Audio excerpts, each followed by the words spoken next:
अब हम इसकी जो महत्ता, पर्व का आयोजन, पर्व की पर्वता, करते क्या हैं हम, और वो करते हैं तो वो क्यों करते हैं, उसका वैज्ञानिक आधार क्या है। तो देखिए, फिर मैं आपको दोहरा दूं कि दो तो परम क्रांतियां हैं। परम मानी अंतिम क्रांति गमन। जैसे उत्तरी गोलार्ध में हमें तो दक्षिण में अंत तक भूमध्य रेखा से नीचे 23.5 अंश तक नीचे दक्षिणी गोलार्ध में जाना, वो परम क्रांति। और एक उत्तरी गोलार्ध में उज्जैन तक, भोपाल तक 23.5 अंश तक सूर्य आता है। ये दो परम क्रांतियां, ये दो विशेष महत्ता है। तो एक हमने चुनी, क्यों चुनी, उसका हमारे लिए महत्व है। दो और हैं विशेष क्रांतियां, 2 बार सूर्य भूमध्य रेखा पर आता है, एक बार मार्च में, एक बार सितंबर में, ठीक है, एक बार मेष राशि में और एक बार तुला राशि में हो आता। तो अब ये जो 12 संक्रांतियां हैं उनमें 4 विशेष हैं, उनको संपात बिंदु भी कह देते हैं भूमध्य रेखा वालों को। एक शरद संपात और एक बोलो वसंत संपात, यानी ये वसंत ऋतु में आएगी। अब जब आएगा 23 मार्च को तो वसंत ऋतु होगी हमारे यहाँ उत्तरी गोलार्ध में, और जब वो दोबारा वापस लौट के जाएगा जून के बाद सितंबर में दक्षिण में जाते जाते तो शरद ऋतु होगी। तो वो सम ऋतुएं हैं और उनकी भी यहाँ महत्ता है। लेकिन ये जो संक्रांति वाली बात है, इसमें मकर संक्रांति में उत्साह और उमंग क्या। मुझे याद है हम छोटे थे, गांव में रहते थे, 68 से पहले की बात है। 68 में तो मैं गुरुकुल चला गया था। तो बिल्कुल गांव में पढ़े लिखे बहुत कम लोग होते थे, माताएं सब अनपढ़, सब तालाब के पास बाहर कुएं होते थे। हम छोटे छोटे बच्चे थे, हमें भी ले जा करके माताएं वहाँ स्नान कराती थी। आज संक्रांत है, आज संक्रांत है, जल्दी उठते थे सब, अंधेरे में तो स्नान करके वापस आ जाते और ताजा पानी से स्नान करते। तो ये देखो कितनी बड़ी चीज थी। यानी जब हम शीत से ठिठुर रहे हैं, 14 घंटे की रात है, उस समय 14 घंटे की रात हो जाती, इतना अंधकार होता है और सर्दी ही सर्दी है, और फिर हम जल्दी उठ करके क्यों नहाने जाते हैं, क्यों नहाने जाते हैं। जैसे आपको पता चल गया कि सूर्य 6 बजे उदय होता है, तो अब 4 बजे उठ गए का तो कोई नहीं, अभी थोड़ी देर के बाद तो सूरज आ ही जाएगा। कोई कहने जल्दी क्यों उठ गए, बोले नहीं रात नहीं है, अभी तो दिन आने वाला है। क्यों, इतनी देर के बाद सूर्य उदय हो जाएगा, ये अंधकार चला जाएगा, तब तक ये करूँगा ये करूँगा, और फिर हम आगे या चल भी पड़े। जैसे हमारे पूर्वज किसान थे, तो जब फसल का बहुत वैसा समय होता था तो अंधेरे में ही, बोलो जो बड़े बुजुर्ग थे घर के, वो जवानों कहते जाओ खेत में। क्यों, वो तारे देख करके अनुमान कर लेते थे कि कितनी देर के बाद प्रकाश हो जाएगा, यानी जब तक ये खेत में पहुंचेंगे तब तक प्रकाश हो जाएगा, यानी प्रकाश में वहां काम कर सकते हैं। समझ गए, यही सिद्धांत यहां लागू होता है। हम क्यों सवेरे सवेरे उठ के, हम शीत से क्यों नहीं डरे, हम अंधकार से क्यों नहीं डरते मकर संक्रांति वाले दिन, कि हमारा जो बड़ा है, हमारा जो दादा है, कौन, भगवान सूर्य, उसने हमारी तरफ मुंह कर लिया। अब ये शीत हमारा कुछ करके दिखाए, अब ये अंधकार हमारा क्या कर लेगा, वो आने वाला है, उसने मुंह इधर कर लिया। छोटे बच्चे खेल रहे हो, झगड़ा हो जाए और किसी कोई बच्चा दुर्बल है और वो दूसरों से दब रहा है, उसने देख लिया कि मेरे घर का कोई बड़ा इधर आ रहा है, हमारी तरफ देख रहा है, तो वो एकदम ऐसे अकड़ जाता है ना। ऐसे हम अकड़ जाते हैं किसके सामने, शीत के सामने, अंधकार के सामने। चाव में नहा के आते हैं ठंड को, चुनौती देते हैं, तुम हमें लग के दिखाओ, हमें बीमार करके दिखाओ, हमारा दादा आ रहा है। क्यों? अब तक तो हमारे दादा का मुंह हमसे विपरीत था, अब हमारे दादा ने मुंह, और अभी किया ही नहीं, आधी रात को करा होगा, लेकिन पता है कि हमारा दादा मकर संक्रांति को हमारी तरफ मुंह कर लेगा, हमारी तरफ बढ़ेगा। इस बोलो आशा से, उत्साह से हम क्या करते हैं, अब तक छोटे बच्चे 2 दिन में नहा रहे हैं, कोई 3 दिन में नहा रहे हैं, वृद्ध 5 दिन में नहा रहे हैं। ग्रामीण क्षेत्र में बहुत सुविधाएं नहीं होती थी, अब तो गर्म पानी नहा लिया, ये बोला ठीक है भाई, कपड़े पहन लिए, अपने ऐसे रहते थे। तो सब लोग नहाते हैं। बताओ उस दिन में एक दिन में क्या अंतर हो गया? ये सूर्य की जो गति है, ये उस गति का मान है, उस गति का सम्मान है। अब हम शीत से डरते नहीं, तो इसलिए हम सवेरे जल्दी उठ करके क्या करते हैं, स्नान करते हैं। फिर स्नान कर लिया, खुशी व्यक्त कैसे करते हैं कि जो हमारे पास कोई चीज हम दूसरों को देते हैं। जब हम घर में कोई उत्सव मनाते हैं, पर्व मनाते हैं, विवाह शादी है, तो क्या करते हैं बोलो, बहुत चीजें, ये उनको दे दो, ये उनको दे दो, खुशी में देते हैं, दे करके गर्व की अनुभूति करते हैं। तो हम उस दिन यज्ञ करते हैं, दान पुण्य करते हैं, पशुओं को, पक्षियों को। किसान थे हम तो हमें याद है, जो खुले पशु घूमते थे, जिनको आश्रय नहीं था, चारा नहीं था, उनको खूब चारा खिलाया जाता था, दान पुण्य किया जाता था। किस लिए? कि बहुत शीत है, इनको लाभ भी हो जाएगा, गुड़ खिला रहे हैं, चारा खिला रहे हैं मनुष्यों को। तो उस दिन हम खिचड़ी बनाते हैं, पूरे भारत में ज़्यादा, इसका नाम खिचड़ी पर्व भी है। मकर संक्रांति का नाम खिचड़ी पर्व भी है। तो खिचड़ी किसकी बनाते हैं? दान किस चीज का देते हैं बताओ? तिल का दान सबसे उत्तम माना जाता है। सबसे उत्तम दान किसका माना जाता है मकर संक्रांति को? तिल का दान, गुड़ का, और उसमें गुड़ मिला दिया जाए तो। क्यों? कि सबसे छोटा दिन है, सबसे बड़ी रात है, इस दिन सूरज हमसे सबसे, पूरे वर्ष में सबसे अधिक दूरी पर है। इसका मतलब प्रकाश सबसे कम है, ऊष्मा सबसे कम है, और शीत सबसे अधिक है। तो शीत निवारण का सबसे उत्तम साधन क्या है? तिल है। जितने भी खाद्य पदार्थ हैं, खाद्य पदार्थों की बात कर रहा हूं, तो तिल दिया जाता है। क्यों? शरीर के अंदर रुक्षता आ जाती है। आप देखोगे नहीं हो, त्वचा पे मारो सफेद निकलेगा, हर चीज, त्वचा शुष्क हो जाती है। तो तिल में स्निग्धता है, गर्मी है, और उसमें गुड़ मिला दिया तो गुड़ के जैसे रेवड़ी बनाते हैं, गज्जक बनाते हैं। असली चीज क्या है? गुड़ के लड्डू बनने चाहिए बस, वो तो अलग अलग वो बना दिए। तिल और गुड़ मिला करके खाओ। तो इस दिन हम तिल और गुड़ खूब बांटते हैं। और खिचड़ी क्या बनाते हैं? अभी फसल आई थी चावल की, पहले तो षष्ठी आया, साठी चावल कहते हैं। उसके बाद आता है शाली धान, जो हेमंत ऋतु में, यानी 20 अक्टूबर 22 अक्टूबर को शुरू हुई थी हेमंत, उसके बाद जो निकलता है उसको शाली धान कहते हैं। सबसे उत्तम वो माना जाता है, क्योंकि हेमंत ऋतु में, जैसे ऋतुचर्या मैंने बताया ना कि हर चीज़ बहुत पुष्ट हो जाती है, तो उसमें उड़द डालेंगे, उड़द की फसल आ गई, और उसके बाद तिल डालेंगे। तो चावल, उड़द और तिल। चावल तो ऋतु की चीज़ हो गई। उड़द क्या है? उड़द बहुत पौष्टिक होता है, बहुत गर्म होता है, तो हमें ताकत चाहिए।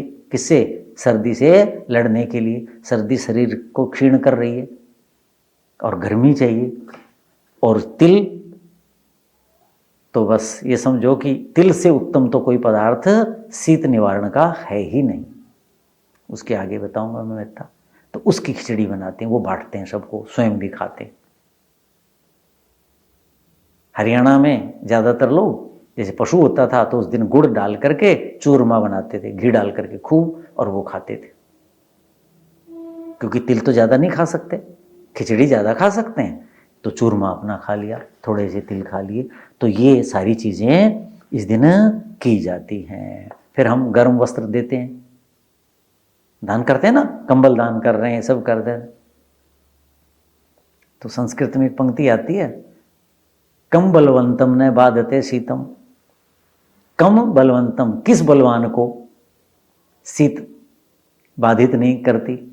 कष्ट नहीं देती। अब इसी को मिला दो, कंबलवंतम न बाधते शीतम, जिसके पास कंबल है उसको शीत तंग नहीं करती। तो कंबल का, गर्म वस्त्रों का दान करते हैं, किस लिए? कि भाई बहुत अंधकार है, बहुत ज़्यादा अंधकार क्यों है? कि सूरज नहीं है, प्रकाश नहीं है, इसलिए शीत ज़्यादा होगी और लोग दुखी न हो जाएं। तो इस दिन हम दान पुण्य जो करते हैं, उत्सव जो मनाते हैं, उसमें ये दान पुण्य करते हैं कि भाई जितने दिन ये शीत रहे, सूर्य धीरे धीरे धीरे धीरे आगे बढ़ेगा, तब तक किसी को कष्ट न हो। पशुओं को भी खूब बढ़िया चारा खिलाते हैं, उनको वस्त्र देते हैं, वो पहनाते हैं। अब यहाँ क्या लिखा है, तिल के बारे में क्या लिखा है कि तिल के लिए विधान क्यों किया गया आयुर्वेद के आचार्यों ने? क्योंकि आयुर्वेद का आचार्य मैंने बताया ना, वो तो वैज्ञानिक बात करता है, साइंटिफिक बात करेगा कि तिल क्यों है। तिल मेध है। इस ऋतु में बहुत शीत हो तो पढ़ा भी नहीं जाता, शीत के कारण जड़ता भी आ जाती है। तो तिल क्या है? मेध है, मेधा बुद्धि को बढ़ाता, पढ़ने के लिए, सोचने के लिए आप में सामर्थ्य पैदा करता। और क्या कहा देखो, तिल स्नाई, तिल के पानी में स्नान करो, यानी तिल डाल करके और उसको उबालो पानी को, और उसका सुखोदक जब बन जाए पानी, हल्का सा शीतल कर लो, गुनगुना, और उससे स्नान करो, ऐसा लिखा है। तिल उद्वर्ती, तिल की ही उपटन लगाओ। उपटन लगाते हैं ना, तो तिल जो है उसकी उपटन लगाओ शरीर के अंदर। तिल होमी, जब यज्ञ करेंगे आप मकर संक्रांति का, तो तिल की ही उसमें आहुति दो, तो वो सूक्ष्म होकर के सारे वायुमंडल में तिल जाएगा, तो हमें लाभ देगा। जैसे मिर्च डालो आप अग्नि में, तो अग्नि क्या करती है? अपना सारा प्रभाव सूक्ष्म होकर कर देती है कि नहीं? दुखी करती है सबको। तो ऐसे तिल सुखी करेगा। जैसे घृत डालते हैं हम, दीपक जलाते हैं, तो क्या होता है? घृत का सारे वायुमंडल में उत्तम प्रभाव होता है। तो ऐसे ही तिल का ही यज्ञ करो। तिलोदकी, तिल का ही जल पियो। तिल का जल का मतलब क्या हुआ? अभी बताया कि तिल डाल करके पानी को उबालो और वही गुनगुना गुनगुना दिन भर पियो, ताकि थोड़ा थोड़ा शरीर में जाता रहे और आपका शीत निवारण हो जाए। अंगों में अकड़न जकड़न बहुत हो जाती है बड़ी उम्र के लोगों में, जोड़ घुटने बहुत बुरी स्थिति हो जाती, लकड़ी जैसे बन जाते, तो वो सारी चीज़ें इससे ठीक हो जाती। तिल भुक, तिल इस दिन खाना चाहिए। तिल दाता, और तिल का दान भी करना चाहिए। तो सबसे पहले दान करो। भारत में संस्कृति भी है कि मैं अपने जीवन में कोई भी चीज़ लूँगा, पहले उसका हम दान करते और उसके बाद सेवन करते। जैसे त्योहारों पे कोई भी चीज़ लाते हैं तो सबसे पहले किसको देते हैं? अग्नि देवता को देते हैं, दूसरों को देते हैं, फिर उसको सेवन करते हैं कि भाई सब कोई चीज़ मिल जाए। तो 60 तिला पाप नासना, ये तिल के 6 प्रकार हैं सेवन करने के। ये पाप नासना, पाप नासना का मतलब क्या हुआ? पाप क्या है? शीत से, अंधकार से उत्पन्न जो विषमताएं हैं उनको ये दूर करेगा, जीवन को सरल करेगा। तो ये करना चाहिए। अब जो मैंने बताया था कि तिल के बारे में बताऊं कि तिल की ही क्यों महत्ता है, बादाम की क्यों नहीं है, अखरोट की क्यों नहीं है, काजू की क्यों नहीं है, चिलगोजा की क्यों नहीं है? ये भी तो मेवा है। अखरोट की क्यों नहीं? उनमें भी तो तेल है। उन सब में वो सामर्थ्य नहीं है जो तिल में है। किस दृष्टि से? शीत निवारण की दृष्टि से। शीत से होने वाले, अंधकार से होने वाले, यानी सूर्य दक्षिणायन हुआ, इस समय जो स्थिति बनती है हमारी 14 घंटे की रात में, और उसके कारण दिन भर धुंध, अंधेरा, प्रकाश बहुत कम, ये क्या सामर्थ्य है तिल में? देखो, तिल में जो गुण है लिखा है स्वादु, मधुर रस होता है। तो मधुर रस क्या करता है? शरीर के धातुओं को पुष्ट करता है। और क्या कहा? सूक्ष्मम, ये बहुत सूक्ष्म है, यानी शरीर के छोटे से छोटे, छोटे से छोटे, यानी कोशिका लगा लीजिए, उस तक पहुंचने की इसकी सामर्थ्य है। हर जगह ये पहुंचेगा। और क्या कहा, उष्णम, ये गर्म है। तो सारा कष्ट तो किसका है, शीत का है। सूर्य दूर चला गया उसका है, तो वो कैसे दूर किया जा सकता है। तो ये उष्णता का गुण है। और व्ययवायी, व्ययवायी ये बहुत बड़ा गुण आयुर्वेद माना जाता है। गिने चुने पदार्थों में ये व्ययवायी वो पदार्थ होता है, जैसे हमने बादाम खाया, पहले वो पचेगा फिर शक्ति देगा, घी खाया पचेगा फिर उससे आगे आगे सामर्थ्य आएगी। ये क्या करता है, व्ययवायी वो पदार्थ होता है जो पहले सारे शरीर में व्याप्त हो जाता है और फिर उसका विपाक होता है।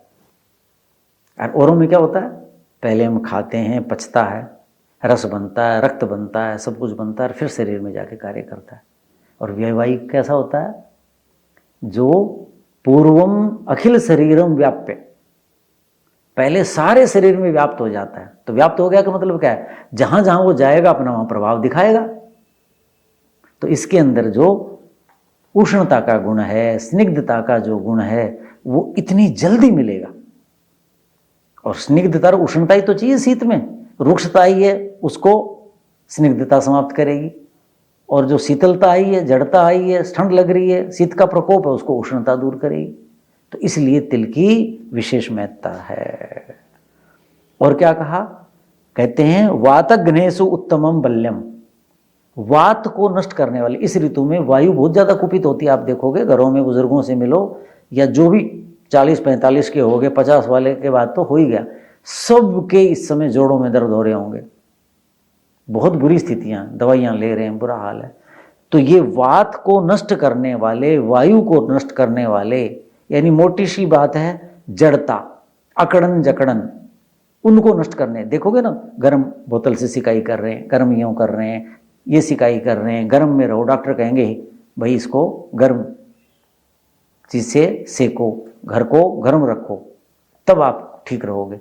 तो ये शीत के कारण होता है, वायु बढ़ जाती है। तो वात घ्नेषु, वात को नष्ट करने वाले जितने पदार्थ हैं उन सब में सबसे उत्तम है कौन, तिल। तो इसलिए उपयोगी है। और बल्यम त्वचम च, और बल देता है। बल देना, बादाम में भी वो बल नहीं है जो इसमें बल है, तो बल देने वाला त्वचम। इस ऋतु में त्वचा कैसे हो जाती है, देखो कितनी रूक्ष काली पड़ जाएगी, बुरा हाल हो जाएगा। तो ये त्वचा के लिए भी बहुत हितकारी है कौन, तिल। तो इसलिए जो पर्व हम मनाते हैं उसमें तिल ही सबसे उत्तम क्यों है, इस पर हमने विचार किया। अगले व्याख्यान में अब हम ये विचार करेंगे कि ये जो मकर संक्रांति मना रहे हैं ये किस दिन मनानी चाहिए। मैंने बार बार उल्लेख किया है ना कि भाई 21 दिसंबर को परम क्रांति पर पहुंच जाएगा, 21 जून को परम क्रांति पर पहुंच जाएगी। और लोग मनाते कब हैं मकर संक्रांति, 14 जनवरी को मना रहे हैं। और हम कब मनाते हैं, मैं हमेशा बताता हूं, हम मनाते हैं 22 दिसंबर को मनाते हैं। तो इसके पीछे क्या विज्ञान सृष्टि है, अगले व्याख्यान में इस पर चिंतन करेंगे। ओम शांति शांति।